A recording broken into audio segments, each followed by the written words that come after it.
नायब वज़ीर-ए-आज़म और वज़ीर ख़ारजा इसहाक़ डार ने कहा है कि ईरान यूरेनियम बाहर भेजने के बजाय इसकी अफजूदगी की सतह कम करेगा। न्यूक्लियर फ़ाइल मुंजमद असासों लबनान पर 3 टेक्निकल वर्किंग ग्रुप्स काम करेंगे। अरब मीडिया को इंटरव्यू में कहा कि आबना हुर्मुज़ से जहाज़ 60 रोज़ तक बगैर किसी टैरिफ के गुजर सकते हैं। जहाज़ों को सिर्फ स्टैंडर्ड्स नेविगेशन या सर्विस फ़ीस देना होगी। मुज़ाकरात का अगला मरहला सख्त हो सकता है, मगर हतमी मुआहदा काबिल हुसूल है। डील में कोई मनफी नुक्ता नहीं। अमरीकी सदर ट्रंप ने कहा है कि ईरान ने मुआहदे की पाबंदी नहीं की तो जो करना ज़रूरी हुआ तो करेंगे। जब तक ईरान हमारा एहतराम करता रहेगा, हमारे दरमियान किसी किस्म की कोई मुश्किल या तनाज़ा पैदा नहीं होगा। आबना हुर्मुज़ मुकम्मल तौर पर खुली है। आबना हुर्मुज़ के मामले पर अच्छा काम कर रहे हैं। सब जानते हैं ईरान बड़े पैमाने पर हथियारों के मायनों पर रजामंद हो जाएगा। ईरान मुस्तकबिल में तवील अरसे तक जौहरी शफाफियत यकीनी बनाने के लिए राज़ी होगा।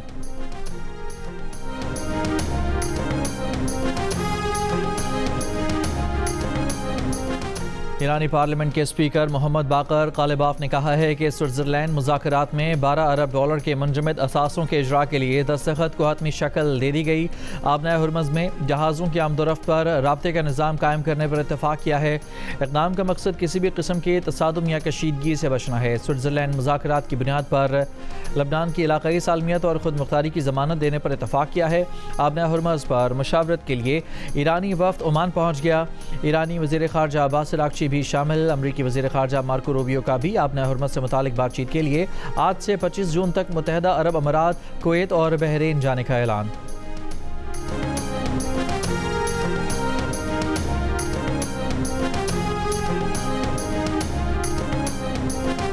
अमरीकी नायब सदर जेडी वेंस ने कहा है कि हमने ऐसा तरीक़ाकार कायम कर लिया है जिससे आबना हुर्मुज़ खुली रहेगी। अब ईंधन की कीमतें मज़ीद कम होती रहेंगी। इलाकाई जंग बंदी यकीनी बनाने के लिए भी मुनासिब निज़ाम कायम किया है। जंग बंदी बरकरार रखने के लिए हम इत्तेहादियों, इसराइलियों, खलीजी ममालिक सबके साथ मिलकर काम कर रहे हैं। ईरान ने बहुत अरसे बाद हथियारों जौहरी प्रोग्राम के मायनाकारों को आने की इजाज़त दी है।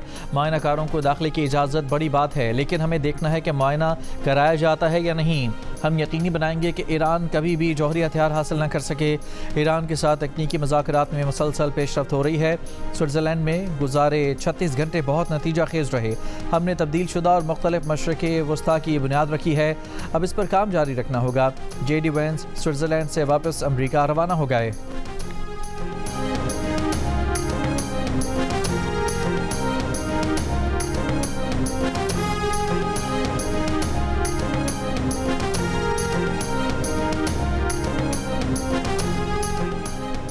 ईरान अमरीका डील का पहला नतीजा। अमरीका ने ईरानी तेल की फ़रोख्त पर आयद पाबंदी उठा ली। 2 माह तक ईरान अमरीका समेत दुनिया भर में अपना पेट्रोलियम मसनूआत फ़रोख्त कर सकेगा।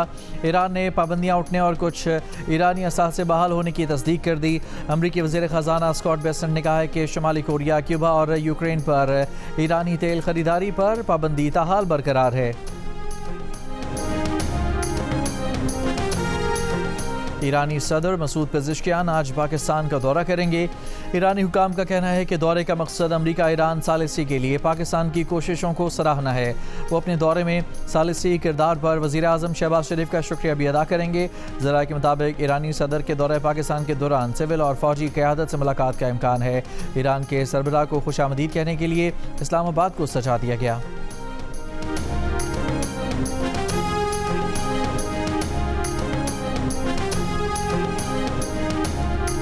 इस्लामाबाद में मेट्रो बस सर्विस आज मुकम्मल बंद रहेगी। मेट्रो बस हुकाम के मुताबिक सुबह 6 बजे से शाम 7 बजे तक रावलपिंडी में सर्विस बहाल रहेगी। मेट्रो बस सर्विस सदर स्टेशन से फैज़ाबाद बहाल रहेगी। IJP से पाक सेक्रेटेरिएट आज मेट्रो बस सर्विस बंद रहेगी। इस्लामाबाद के तमाम ट्रेल्स भी बंद रहेंगे।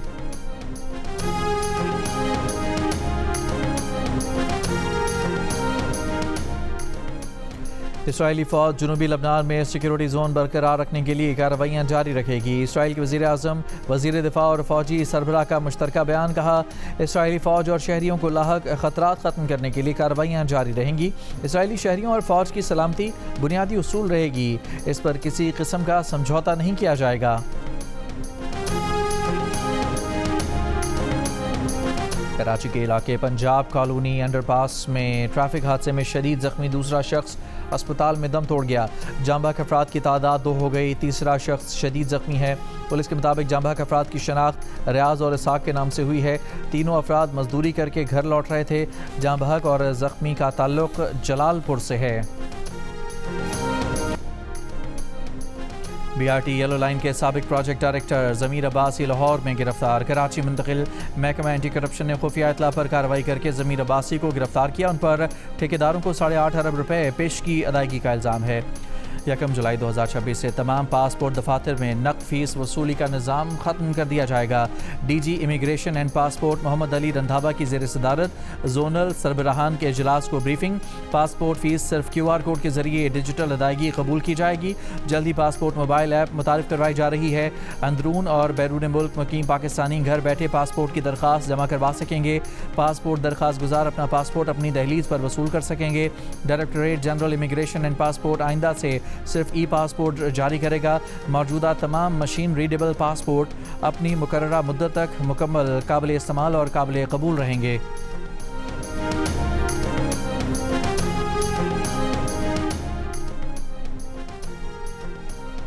इस्लामाबाद से कराची के लिए रवाना होते ही निजी एयरलाइन की परवाज़ में फ़नी खराबी। कप्तान ने परवाज़ PK 309 का रुख वापस मोड़ लिया। खैबर की तहसील वाड़ा में मुबैना घरेलू तशद्दुद का निशाना बनने वाली फ्रांसीसी खातून बाजियाब। शौहर के खिलाफ मुकदमा दर्ज। पुलिस ने खातून और 4 बच्चों को तहवील में लेकर पेशावर मुंतकिल कर दिया। CCPO के मुताबिक 54 साला फ्रांसीसी खातून ने पाकिस्तानी शहरी से शादी की थी जो 2014 से बाड़ा में मुकीम थी। गजा जंगबंदी के बावजूद इसराइली खिलाफ वर्जियाँ जारी। खान यूनिस में चलती गाड़ी पर इसराइली बमबारी। इमदादी कारकुन मिस्र ख्वाजा शहीद। इसराइली फ़ौज ने 24 घंटों के दौरान 10 फ़लस्तीनी शहीद कर दिए। गजा जंगबंदी के बाद से अब तक इसराइली हमलों में हलाक अफराद की तादाद 1021 हो गई। 3000 से ज़ायद ज़ख्मी। कतर के रास अल्फान गैस कम्प्लेक्स में धमाकों से 18 अफराद जाँ बहक, 66 ज़ख्मी हो गए। कतरी हुकाम के मुताबिक जाँ बहक और ज़ख्मियों में पाकिस्तान, भारत, बांग्लादेश समेत दीगर ममालिक के शहरी भी शामिल हैं। धमाका किसी जारहियत या तखरीबकारी का नतीजा नहीं, फ़नी खराबी की वजह से हुआ। धमाके की वजूहात जानने के लिए तहकीकात जारी हैं।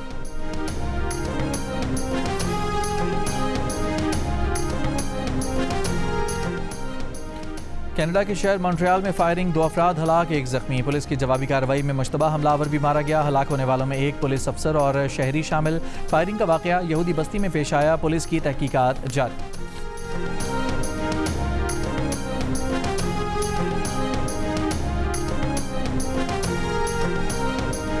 फीफा वर्ल्ड कप में अर्जेंटाइन ने ऑस्ट्रिया को शिकस्त दे दी। अर्जेंटाइन ने ग्रुप J का अहम मैच 2-0 से जीता। अर्जेंटाइन की जानिब से दोनों गोल लियोनेल मेसी ने किए। फ्रांस और इराक के दरमियान मैच के दौरान तेज़ बारिश।